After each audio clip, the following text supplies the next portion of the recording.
What we have here are two kindred spirits, and I'm a real weirdo. This here is a J-50, 1960. Over my shoulder here is a 1969 J-45. Gonna outline a little bit of the differences between the two guitars, the models, a little bit of the history. Comment below, fill in some extra blanks that I'm not gonna give like the complete history of both guitars or anything like that. I'm just gonna compare and contrast some of the similarities and differences of the two from this era, from like the late 50s through like 1970, 1969. You'll notice both have a batwing type of a pickguard. See how it goes like so? That's what they call a batwing pickguard. They both have a slope shoulder. Both originally have, and you can see on this one, an adjustable height bridge. Started sometime in the 50s. Mine I had replaced with, took the adjustable portion out of it and had a friend Joe create this bridge for me, this bridge saddle. I love it. It's closer to what like the original ones would have been, without me totally replacing the bridge and bridge saddle and all that stuff. You know, it's really the way I wanted to go with it. Anyway, all that aside, so J-45, J-50. Way back, I want to say in like the 30s or whatever, when these guitars, these jumbo guitars, J for jumbo guitars, they made the J-50 and the J-45. The J-50 was $50 guitar. You're not gonna find one of these for $50 now. Put a couple zeros after that. The average price. And J-45 was a $45 guitar. The reason why it was $5 more, and back in the 30s, $5 more was like a lot dollars more, okay?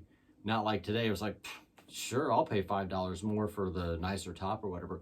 The reason why they charged more for the J-50 is because the top was basically pristine, okay? It had no blemishes, no problems with it, a nice, beautiful, clean top. Whereas the J-45, there might be like a blemish here or a blemish there, something or whatever. So they did the sunburst to cover it up, okay? But why do you think we see more J-45s than J-50s around? I want to guess is because people wanted to say, they were like, cool, I'll save the $5. And sunburst just looks cool. For me, if you get a Martin, I'm not really wanting a Martin with a sunburst. That's just me though. I'm just a guy that's saying I think a Martin should have a nice clean spruce top showing all of its clean beauty.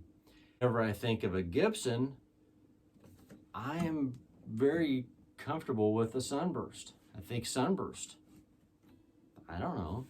Maybe it goes back to my Les Paul love, is that I really dig sunburst.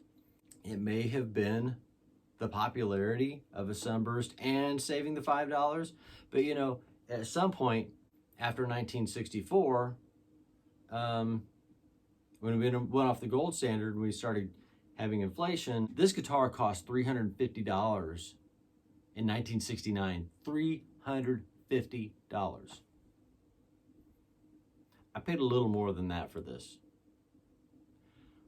I would have loved to have just paid $350 for it, but you're not gonna find that. It's a little bit of the differences between the two. This guitar originally had a rosewood bridge in it and the adjustable posts in it, the bolts that raise and lower, and they're really small and flimsy. This one has a very different kind of bridge, and I originally looked at that and thought, wow, that's a big piece of bone. They didn't use plastic, did they?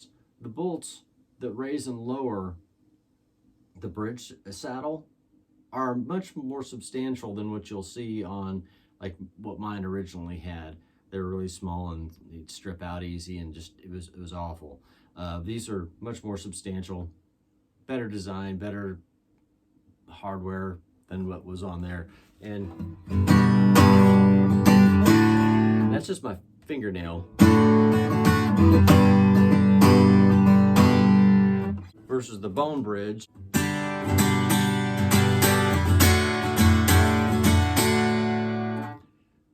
quite a bit of difference between the 1960 and the 1969.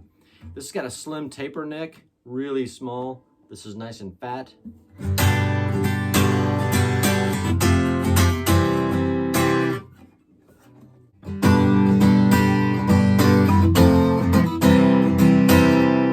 Man, it's a big sounding guitar. Roughly 9-10 years apart. Those are some of the differences, and that's just a difference in the years. The action on this guitar is a little bit higher. Usually my experience has been the higher the action on an acoustic guitar, the kind of the fatter the tone, and that may be playing into it too, as opposed to this one where the action is like, it's like butter. You probably can't see, but that's like butter action on there, and possibly why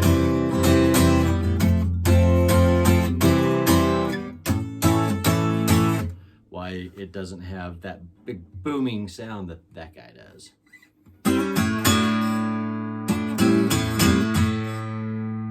But I still love it.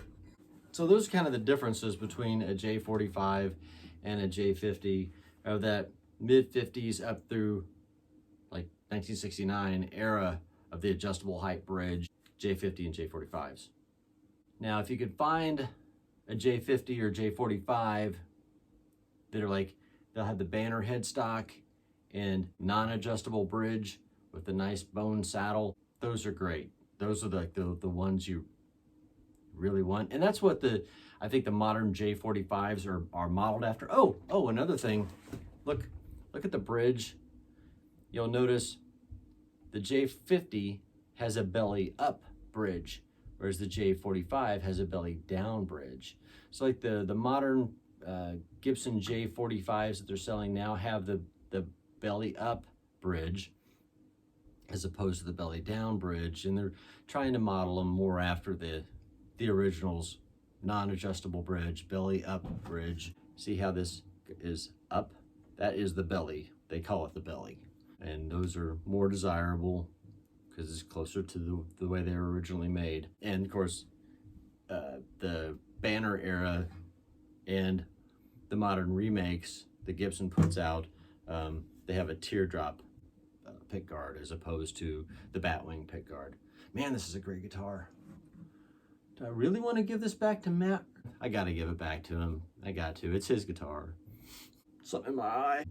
Anyway, that's the story between the two models. Differences, a little bit of history behind the two. Comment below any additional thoughts and information. It's always good to share. This is just a short video on these guitars. So there you go. Take that.